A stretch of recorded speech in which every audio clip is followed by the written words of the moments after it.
Morning children, welcome to online classes. बच्चों, मैं आज मध्यकालीन कविता में से पहला पद्य रैदास बानी को प्रस्तुत करने जा रही हूँ। कवि रैदास जी ने निर्गुण संतों में उनका नाम बहुत आदर से लिया जाता है। उन्होंने अपनी भक्ति प्रवचना से अनेक लोगों को अपने अनुयायी बन सके हैं। इनके विचारों और उन्होंने दिया हुआ उपदेशों से समाज में एक नया सृष्टि बनवाया है। आपका हर एक वचन, हर एक कहानियों और हर एक पद्यों से प्रेरित होकर आपके अनुयायी बन जाते हैं। आपकी वाणी सरलता है। आपकी रचनाओं से अनेक समाज के अभिवृद्धि और नए समाज का सृष्टि बनवाया है। प्रस्तुत इस पद्य में रैदास जी ने अपने आप को भगवान श्री राम के लिए समर्पित किया गया है। आपने लिखी हुई वाक्यांशों में एक मनुष्य अपने व्यवहार और जन्म से श्रेष्ठता नहीं बनता है। एक मनुष्य श्रेष्ठता बनना है तो उसके व्यवहार शुद्ध रहना चाहिए और वाणी में मधुरता रहना चाहिए। इसी से एक मनुष्य श्रेष्ठ बनता है। प्रस्तुत पंक्तियों में कवि ने अपने आप को श्री राम के दास्य माना गया है। इसीलिए अपने आप को रैदास जी ने स्वयं को पानी, मोरा, दागा, दास्य नामों से लिखा हुआ है। अपने स्वामी प्रभु को, श्री राम को चंदन, गन, स्वामी और मोती के नामों से लिखा हुआ है। इस कविता में मुख्यतः 3 उद्देश्यों को कवि बताने जा रहे हैं। पहला है, हर एक इंसान ने भी भगवान को नामस्मरण करना चाहिए। इसी तरह उन्होंने अपने मन में श्री राम की भक्ति भावना से अपने आप को श्री राम के लिए समर्पित करना चाहते हैं। और दूसरे मुख्य उद्देश्य है, हर एक व्यक्ति भी परिश्रम करके जीना चाहिए। बिना परिश्रम वो व्यक्ति का सफल नहीं पड़ता है। इसीलिए हर एक व्यक्ति भी सही मार्ग से परिश्रम करके जीने के बारे में संदेश दिया गया है। और तीसरे उद्देश्य इस प्रकार है, एक राज्य कहे तो एक राज्य कैसे रहना चाहिए, उस राज्य का व्यवहार कैसे रहना चाहिए। छोटे बड़े, साधु संत, अमीर गरीब, ऐसा भेदभाव नहीं रहना चाहिए। ऐसा राज्य को प्रदान करने के लिए अपने प्रभु भगवान श्री राम से लिए राम को प्रार्थना कर रहे हैं। आओ बच्चों, पद्य के बारे में देखेंगे। प्रस्तुत कविता पहले पंक्तियों में कवि रैदास जी ने अपने आप को श्री राम के लिए समर्पित किया गया है। वो पहला पंक्ति इस प्रकार है, अब कैसे छूटे राम रट लगी, प्रभु जी तुम चंदन हम पानी, जाकी अंग अंग बास समानी। देखो, अब कैसे छूटे राम लट लगी, प्रभु जी तुम चंदन हम पानी, जाकी अंग अंग बास समानी। इस पंक्तियों में कवि कह रहे हैं, भगवान मेरे प्रतिदिन सुबह और शाम तुम्हारा नाम स्मरण करना मेरा मन का इच्छा है। इसीलिए मैंने श्री राम करके जप करना चाहता हूँ। ये नाम स्मरण मेरे मन में रह गया है। मैं कैसे ये नाम स्मरण को छूट जाता हूँ, नहीं छूटने होता है। प्रभु जी तुम मेरे लिए चंदन के समान हो, मेरे लिए तुम चंदन हो, मैं एक पानी के समान हूँ। चंदन को पानी में लगाया तो कैसे खुशबू आ जाता है, उसी तरह तुम मेरे आत्मा में रहे तो मेरा अंगांग भी, हर एक अंग भी ऐसा खुशबू आ जाता है। हे प्रभु तुम मेरे मन में रहने को प्रयास करें। प्रभु जी अगले पंक्तियों में, प्रभु जी तुम घन बन हम मोरा, जैसे चितवद चंद चकोरा। प्रभु जी तुम घन बन हम मोरा, जैसे चितवद चंद चकोरा। प्रभु जी तुम दीपक हम बाती, झाकी ज्योति बरई दिन राती। द्वितीय पंक्तियों में कवि कह रहे हैं तुम घन के समान हो, तुम बादल के समान हो, मैं एक जंगल का पक्षी मोर के समान हूँ।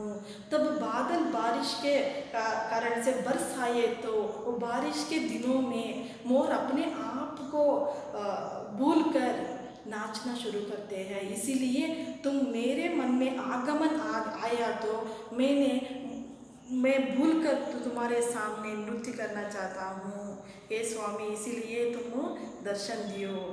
जैसे चितवत चंद चकोरा, एक चकोर पक्षी चंद्रमा के लिए किस तरह इंतज़ार कर रहे हैं, इसी तरह तुम्हारे लिए मैं इंतज़ार कर रहा हूँ।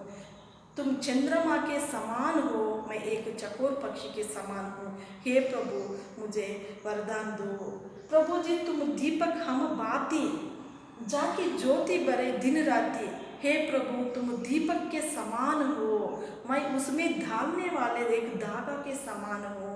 धागा जलाए तो दीप कैसे अपने प्रकाश को दे रहे हैं, तो तुम्हारे बिना मैं ये प्रकाश नहीं रह सकता हूँ, अंधकार हो जाता है। तुम्हारे बिना मेरा जीवन अंधकार हो जाता है, तुम्हारा आगमन से मेरा जीवन प्रकाशमय हो जाता है स्वामी। इसीलिए तुम दीपक के समान हो, उसमें ढालने वाले धागा के समान मैं हूँ। जाके ज्योति बरे दिन राती, ये उजाला प्रति दिन रात ऐसे कैसे दे रहा है कि मेरे मन में रहने वाले भक्ति भी तुम्हारा नाम स्मरण में ऐसा कर रहा है। एक ज्योति तो अपने अंधकार मिटाने के लिए कितना दूर हो सकता है, उतना दूर प्रकाश देने को प्रयत्न करता है। इसीलिए मेरे मन में रहने वाले अंधकार का अज्ञान को तुम दूर करो। अंधकार का एक अज्ञान को तुम्हें दूर करने को यहाँ रैदास जी ने भगवान से कह रहे हैं। पंक्तियों में कवि ने अपने स्वामी को मोती के समान बताया हुआ है, उन्होंने एक धागा के समान स्वीकार कर लिया है। देखो प्रभु जी तुम मोती हम धागा, जैसे सोने मिलत सुहागा। प्रभु जी तुम स्वामी हम दासा, ऐसे भगती करे रई दासा। इस पंक्तियों में कवि कितना सुंदर से दिया हुआ है कि तुम एक मोती के समान हो। मैं मोती पिराने के यूज़ करने का एक थ्रेड का समान हूँ, एक धागा का समान हूँ। बिना धागा मोती पिरोने के नहीं होता है, धागा के साथ मोतियों को पिरोते हैं, इसीलिए तुम्हारा बिना मैं नहीं रहता हूँ। जैसे सोने मिलत सुहाग, ऐसे सोने को इस सुहाग मिलते हैं, इसी तरह मुझे भी तुम्हारा दिव्य शक्ति से मुझे भी ये सुहाग मिलना चाहिए। प्रभु जी तुम मेरे लिए स्वामी हैं, मैं तुम्हारे लिए सेवक हूँ, सेवा करने एक दास के समान हूँ स्वामी, तुम मेरे लिए स्वामी बन रहो। ऐसी भक्ति को रैदास जी ने प्रस्तुत कर रहे हैं। इस पद्य में स्वामी को एक मोती के समान में लिया गया है और उन्होंने एक धागा के समान रूप में लिखा हुआ है, और स्वामी भगवान श्री राम को स्वामी के नाम से लिया गया है। उनके चरण स्पर्श चरण काम करने वाले एक दास को संबोधित किया गया है। उपर्युक्त पंक्ति में रैदास श्रम कर खाइए, रैदास जी ने कहते हैं श्रम कर खाइए, जो लो फार बसाई, नेक कमाई जो करे, कबहू ना निष्फल जाए। देखो यहाँ परिश्रम के बारे में कवि बताते हैं, हर एक व्यक्ति भी श्रम करके खाना चाहिए, बिना परिश्रम वो उसका जीवन धन्य नहीं बनता है। हर एक इंसान, हर एक व्यक्ति, हर एक मनुष्य भी अपने आप को परिश्रम करके जीना चाहिए। उनके परिश्रम में नेक कमाई से रहना चाहिए। उनका परिश्रम से किया हुआ ये जीवन वो आगे के दिनों में वो सफल पाते हैं, भगवान उनके लिए सफल देते हैं। इसीलिए हमारा व्यवहार, हमारे परिश्रम सही मार्ग से करना चाहिए। नेक कमाई जो करे, कोई सही मार्ग से करता है उसका फल आगे भगवान उसे देते हैं। इसीलिए हर एक इंसान ने भी परिश्रम करना, सही रीति रीति से करना चाहिए। बिना परिश्रम वो भगवान के लिए प्रिय नहीं होता है। इसी तरह ये पंक्तियों में परिश्रम के बारे में कवि रविदास जी ने बताया है। अगले पंक्तियों में कवि रविदास जी ने अंतिम कविता में यह सुना रहा है कि ऐसे चाहे राज्य में जहाँ मिले सबन को अन्न, छोटा बड़ा सब बसई रविदास रहे प्रसन्न।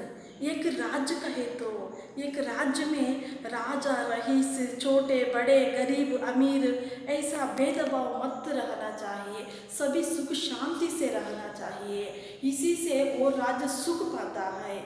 उसमें भेदभाव का मनों में रहे तो वो राज्य सुख से नहीं रहना चाहते हैं। इसीलिए ये भगवान एक राज्य को तुम्हें दिया तो उस राज्य में ऐसा भेदभाव मत रहना चाहिए। इस तरह राज्य को तुम्हें प्रदान करने को यहाँ कवि पूछ रहे हैं। देखो बच्चों, हर एक पंक्तियों में संत कवि रविदास जी ने एक संदेश को दिया हुआ है। इसीलिए आपने इस कविता के हर एक पंक्तियों को भी तुम्हें ध्यान से पढ़ना चाहिए। ये सभी हमारे अभिवृद्धि के लिए साधु संतों ने दिया हुआ एक हमारे लिए लाभदायक है। इसीलिए हम इसको सदुपयोग करना चाहिए। इस पद्य में एक क्वेश्चन एक उत्तर में लिखिए, एक वाक्यांश उत्तर में लिखिए में कोई इम्पोर्टेंट नहीं रहते हैं। पूरे के पूरे क्वेश्चंस को तुम्हें पढ़ना चाहिए। अंत में 3 अंक का एक प्रश्न कंपलसरी पूछा जा सकता है। कवि के अनुसार कवि ने किस प्रकार की राज्य के बारे में वर्णन किए गए हैं, ये क्वेश्चन को कंपलसरी पूछा जा सकता है। इसीलिए तुम्हें 1 वर्ड आंसर्स के साथ 2-3 वाक्य में उत्तर लिखने का वो उत्तर को तुम्हें प्रैक्टिस करना ज़रूरी है। देखो बच्चों, मैं यही से इस क्लास को समाप्त करती हूँ। धन्यवाद।